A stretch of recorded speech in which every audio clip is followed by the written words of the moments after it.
Hey everyone, this is Rob from Clearly Agile down in Tampa, Florida. So when I was a young Scrum Master, I remember launching my first remote team and really struggling to get that team started. It seemed like everything we tried, we couldn't get the team to work together. They were disconnected. The daily stand-up was just a wreck. They were disengaged. They would come to that meeting like they didn't want to be there. And over the first couple of sprints, it got to the point where we would have them stand up and we would go through our three questions, and the team started responding like, what did you do yesterday? Work. What are you going to do tomorrow?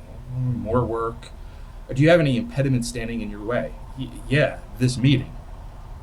And I remember trying everything. We reinforced how to do the stand up. We made sure that we time boxed it. We made sure that we went around and everyone asked the question.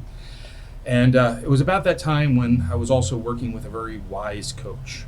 And she had some wisdom that sticks with me to this day.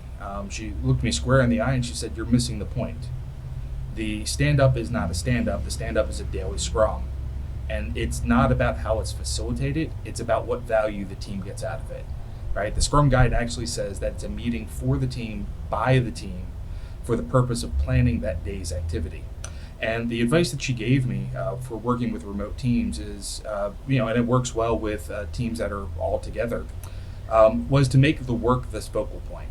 Right? So when the team is working through their sprint backlog, you don't have to go through every story or PBI in that sprint backlog, but to focus on the ones that are most important that the team wants to get through first.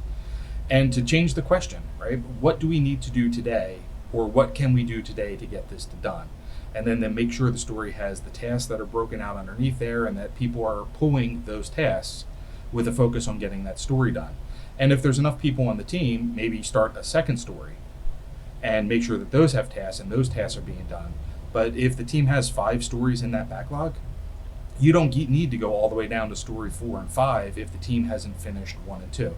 Right? Some of you may know that concept is swarming, focusing on the highest priority and then working as a team to get those items done. So that wisdom still holds true today.